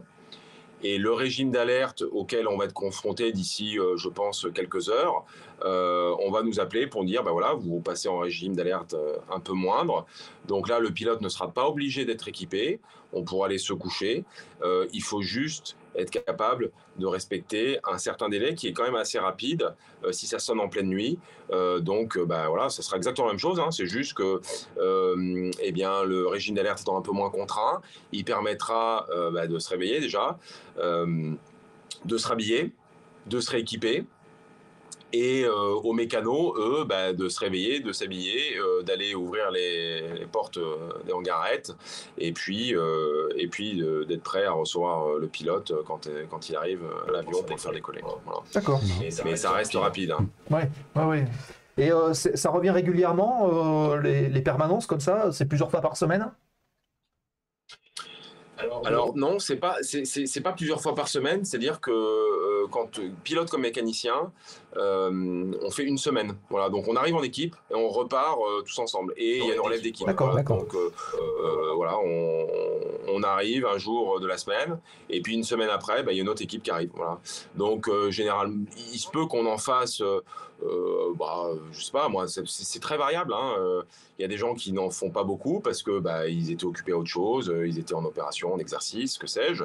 Et puis il y a des gens qui vont en faire une fois tous les mois, voire 2 fois par mois. C'est très dépendant. Voilà. Ok, d'accord. Bon voilà, je pense qu'on a fait le tour. En tout cas, Cyril, merci beaucoup pour votre intervention. C'est pas tout ça, mais depuis tout à l'heure, on est en train d'embêter un monsieur là, qui est en plein travail. Il va être appelé, on va raccrocher, on va lui dire allez, hop. Il est en plein travail. Bon, en tout cas, merci beaucoup. Merci Cyril, merci beaucoup, toujours très intéressant. Hein. Et oui, et merci aussi à toutes celles et ceux qui ont posé des questions, ça fait bien plaisir. Et puis ça éclaire aussi un peu, ça donne un autre... un autre coup de projecteur sur un profil particulier. J'ai bien aimé le sujet des fumigènes en fait, parce que c'est vrai que c'est le côté technique là. Mais c'est vrai que quand tu regardes les autres patrouilles étrangères, anglaises et italiennes, ce sont les seules qui ont des couleurs aussi, sur des avions d'entraînement aussi, pas des avions d'armes. Et voilà. Comme les Américains, voilà. C'est ça. Et maintenant c'est pourquoi. Ok. Exactement. Très bien. Cyril, merci beaucoup. On va te laisser reprendre la routine, la permanence, la routine de la permanence. On te remercie encore une fois d'avoir participé à cette émission. Et puis, tu salueras ton collègue qu'on a passé derrière, hein, aller aux toilettes, hein, et puis... Ça sera fait. Merci pour votre accueil. Et c'était très sympa de partager ces moments avec vous. Le plaisir était partagé. Merci Cyril. Bonne soirée. Merci. À bientôt. Bonne soirée. Au revoir. Au revoir. Bon, bah voilà, les amis. Encore une belle soirée. Eh bien, écoutez, pour moi, l'émission personnellement, j'ai appris plein de termine. choses. Hop, on va peut-être revenir ici. J'ai bien Voilà, aimé. comme ça, on est là. J'ai bien aimé. J'aime bien converser avec des pilotes de chasse. Belle petite. Bah, c'est ce que je voulais faire, là. Ouais, Du coup, puis en j'aime même bien, temps, j'ai tu pas de vois, questions. on peut rentrer un petit peu dans le détail de la patrouille de France d'une autre manière et c'est assez sympathique. Voilà. Avant Alors, de nous quitter. il paraît que c'est le numéro 4, le plus facile. Ah, c'est le numéro 4, c'est toi qui paraît. l'as dit? Ah, d'accord. Bon, avant de nous quitter, deux petites choses, restez avec nous. Il paraît, hein. Je dis La rien, première chose, mais c'est qu'on va je dis faire rien. un petit coucou à notre Ah oui, ami alors, Francky. voilà. Alors, tu peux montrer, ils sont là. Il y a Ouais. notre ami Francky qui nous a envoyé des petites créations. Ça s'appelle Airborne Design. C'est pas Regardez, mal, hein. c'est ça. C'est bien, tout hein. joli. Et c'est un super graphiste. Regardez ce qu'il fait.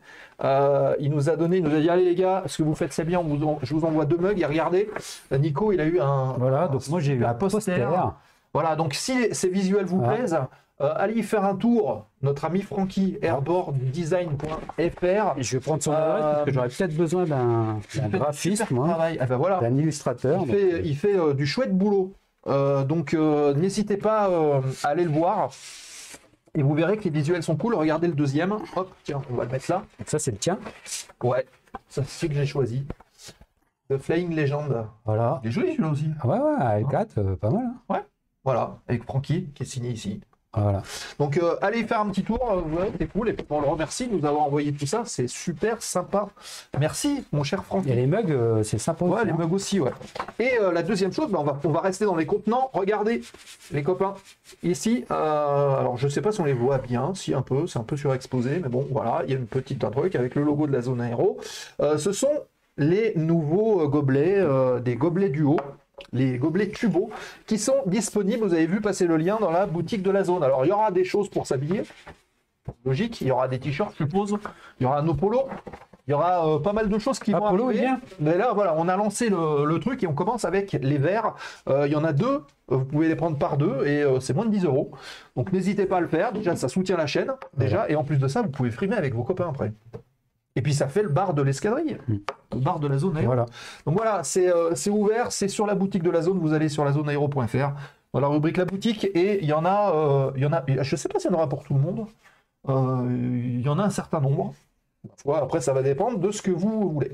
Alors, Connaissez-vous une boutique où je peux acheter une belle combinaison de pilote de bonne qualité, paf, ou pilote de chasse? Ça risque d'être compliqué, ce sont des effets militaires, donc il y a peut-être dans les il y a surplus, ce qu'il faut, hein, mais non, il y a des sites. sur les Ils font surplus ça, militaires. après, Faut voir, gilet fluo pour circuler sur les tarmacs quand on se pose sur un terrain. Ah oui, les fameux gilets fluo, faire des gilets fluo de la zone aéro. À voir. À voir peut-être. si ça peut concerner la majorité ou que les pilotes. À discuter. J'avais un petit message personnel, mais bon, c'est pas grave. C'est quoi? Tu veux pas? Non, c'est parce que ça y est, je suis guéri, libéré. J'avais un furoncle Ah oui, oui, d'accord. en bas à gauche, là, j'avais un furoncle Et il est plus là. guéri. Il est plus là. Bon, le programme, on en a parlé déjà. On a parlé encore des 24 heures Vulga qui auront lieu samedi midi. Prenez rendez-vous, venez sur la chaîne de la zone aéro, ce sera aussi retransmis sur la chaîne de Pop Science. Pour info, sur YouTube est sorti cette nuit le replay de l'excellente émission qu'on avait faite avec Alain et Philippe sur le vol Andy.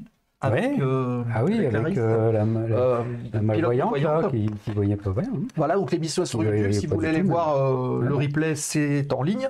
Et je crois que demain sort aussi le podcast sur toutes les bonnes plateformes, Spotify, Apple Podcast et compagnie. Donc n'hésitez pas. Et puis dans quelques instants, on va faire un raid. Donc restez bien avec nous le temps du générique. Envoyez lisez, plein de petits avions dans les emotes Lisez. sur la chaîne qu'on va raider. Je ne sais pas, j'ai pas regardé encore qui y a de là. Il y a le Bibs qui fait du Mirage 2000 en simulation. Puis il y a notre ami Nokil. Ah bah tiens, on va aller faire un tour chez notre ami Nokil, chez la communauté belge qui fait de la simulation. Donc si un des modérateurs peut lancer le raid chez notre ami Nokil, vous lui envoyez plein de petits émotes de la zone aéro. Voilà. Ça, Et n'oubliez en plus- pas de faire le voyage de Ouais. Dieu et mon copilote là en B17. Ouais. En plus, Nokil, c'est Lisez un le des livre, abonnés. et puis, Voilà. Donc n'hésitez pas à participer au raid le temps du générique. Écoutez, merci à vous pour votre fidélité. Rendez-vous samedi midi. Passez une bonne semaine. Fly safe pour ceux qui volent. Et puis voilà. Bonne soirée. Ben oui, À bonne plus soirée. Nico. Ciao tout le monde. Ciao le chat. À la prochaine. Et restez pendant le raid. Bye bye.